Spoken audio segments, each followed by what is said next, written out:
Ascension is a in some ways a spiritual successor to Maternal Instinct.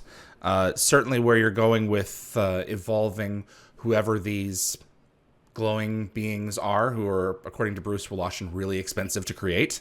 Mm. Terrific guest performance with Sean Patrick Flannery. I love Yes. this episode. He's great. I love this episode because it shows Sam's isolation away from her work. Her life has been just work, so much of it. And when she's pulled away from that, when she's told to stand down and get some rest, she doesn't really know what to do with herself. Right. And it's I love these sort of who is Sam outside yeah. of being a soldier and a scientist, right? Who is she? And putting her in a kind of relationship situation was also, a lot of fun and interesting, just to see how she would react to all that. Was Sean Patrick Flannery, was he offered the role or did you audition him? Yeah. No, he was offered. I don't remember if he was the first one we went to, but I was excited to have him for sure. And he just had a soulful quality to him, Yeah. for lack of a better way of putting it, that really spoke to the idea and the character. I mean, that episode was the realization essentially of the idea I spoke to, that I kind of had brewing for a very long time, pretty much since I had sort of started on the show, that there needed to be an answer for who created the Stargates, who were the ancients, and what was the explanation for where they went. Mm-hmm. Yeah, I think his casting as Orlin was really perfect because, he's not threatening. He's doing some things that are clearly stalkerish, but with Sam. But we get over that fairly quickly, in that this is a tortured soul who has been outcast on a planet because the others, as we call them, have decided that this is his penalty, and maybe the others are ready for him to have a second chance with this opportunity here. Yeah, And and I mean, I am always like, I'm not saying I don't have original ideas, but I am. I'm often inspired by movies that I loved, and I'd say this one was sort of my inspiration was Starman, the Jeff Bridges movie. Okay.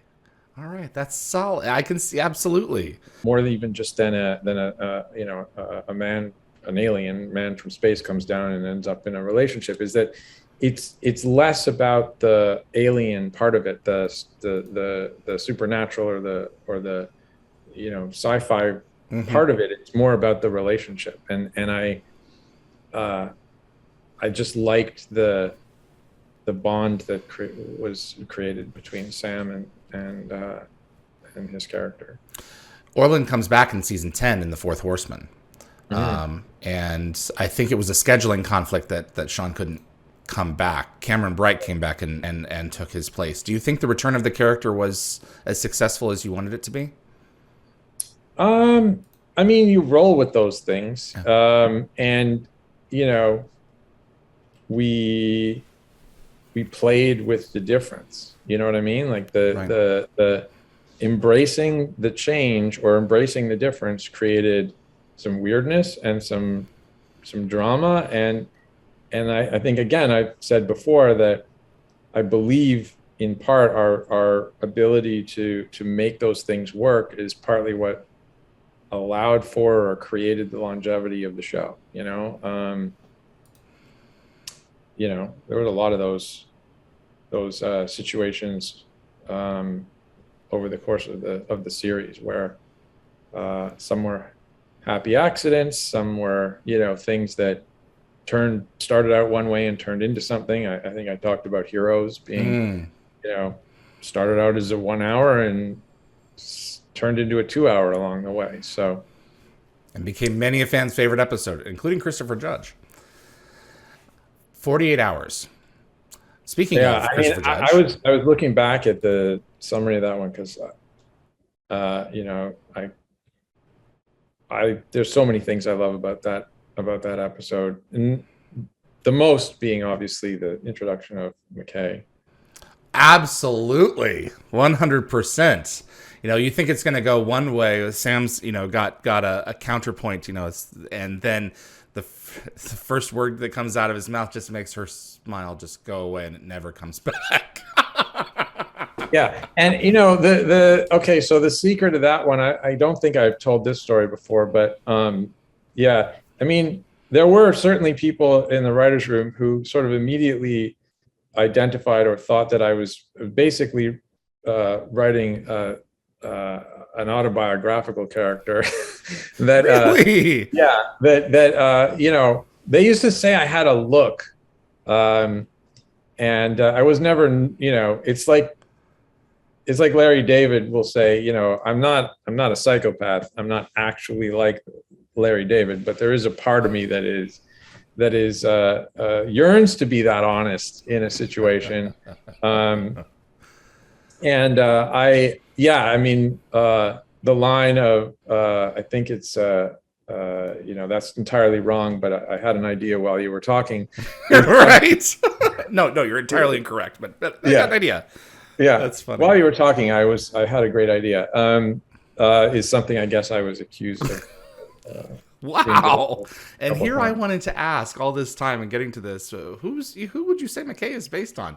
Well, Yeah, kind of kind of me, me. kind of me. Well, I mean, there are other things like the allergy to lemon was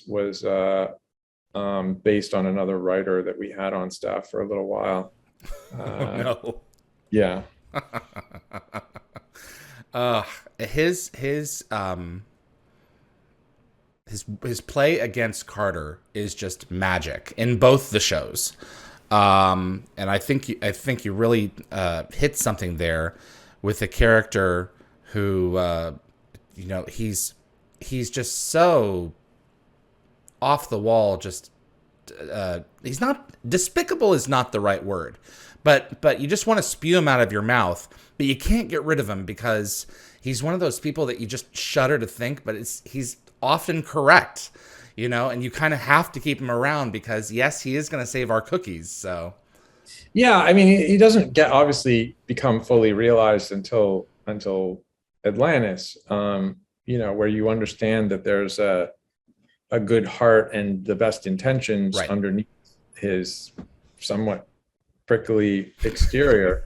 Um, but I think the other thing that's so entertaining about him and why he I think he's likable is that David Hewlett just brings such humanity to that role, to that mm-hmm. character.